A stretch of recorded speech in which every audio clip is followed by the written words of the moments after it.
প্রতিষ্ঠানগুলোকে হেফাজত করার তৌফিক দান করেন। সকলকে ধন্যবাদ জানিয়ে এখানে শেষ করছি। আসসালামু আলাইকুম ওয়া রাহমাতুল্লাহ। প্রিয় উপস্থিতি, এই পর্যায়ে যারা ভলান্টিয়ার আছেন, স্বেচ্ছাসেবক আছেন, তাদের দৃষ্টি আকর্ষণ করছি, আপনারা গেটটা ক্লিয়ার করেন, আপনারা গেটটা ক্লিয়ার রাখবেন এবং বলার সাথে সাথে আপনারা দেখার যে ব্যবস্থাগুলো এটা বন্ধ করে দিবেন। এই পর্যায়ে বক্তব্য রাখবেন সকলের মোবাইল মালিকের সাবধান, আপনাদের সকলের মোবাইল মালিকের সাবধান। আপনারা কেউ তাড়াহুড়ো ধাক্কাধাক্কি করবেন না, আপনারা কেউ তাড়াহুড়ো ধাক্কাধাক্কি করবেন না। সবাই লাইন করে আসেন, সবাই দেখতে পারবেন, সবাই লাইন করে আসেন, সবাই দেখতে পারবেন। এরকম করে কেউ অন্যের রাস্তায় কেউ ধাক্কাধাক্কি করবেন না, অন্যের রাস্তায় কেউ ধাক্কাধাক্কি করবেন না। সবাই সুস্থভাবে সুন্দরভাবে আসেন, সবাই দেখতে পারবেন। উপস্থিতি এবার সংক্ষিপ্ত আলোচনা রাখবেন হুজুরের খুব খাস সাহিত্যপ্রাপ্ত আলমগীর মসজিদের সম্মানিত খতিব হাফেজ মাওলানা মুফতি মহিউদ্দিন সাহেব দাওয়াত দেবেন। আসসালামু আলাইকুম ওয়া রাহমাতুল্লাহি ওয়া বারাকাতুহু।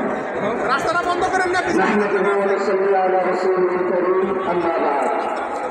কুল্লু নাফসিন যায়িকাতুল মাউত সুম্মা ইলাইনা তুরজাউন। মাউতুল আলিমি মাউতুল আলিম, মাউতুল আলিমি মাউতুল আলিম। আমি তো হুজুরের ব্যাপারে বলবো, আর তামাশা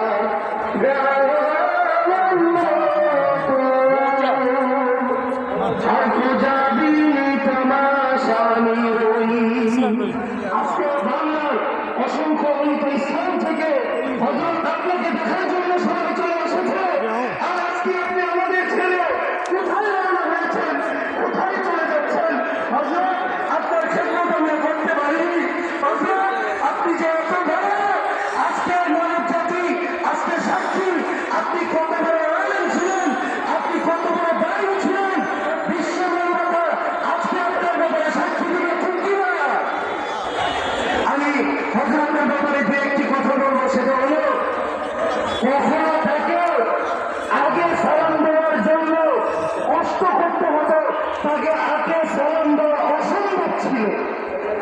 হযরতকে আমি দেখেছি প্রত্যেক সপ্তাহে এক খতম করার জন্য দোয়া করতেন এবং অবশ্যই তিনি প্রত্যেক সপ্তাহে এক খতম কোরআন তেলাওয়াত করতেন।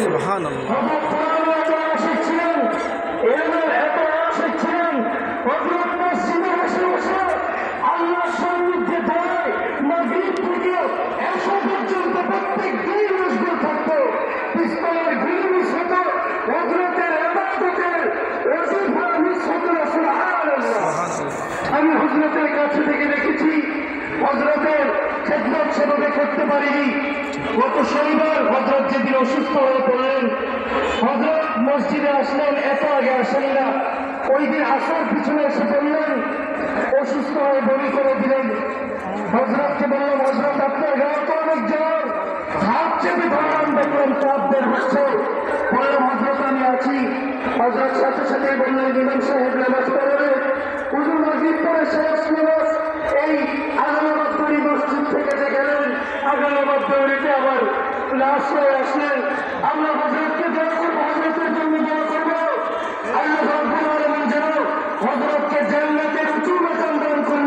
আমিন আমিন। আল্লাহ রাব্বুল আলামিন যেন আমাদের করেন মুহাদ্দিসিন, মুফাসসিরিন, মুআল্লিমিন, হুফাজ কুল্লার সাথে তার হাসর নাসরের ব্যবস্থা করে দেন। আমিন।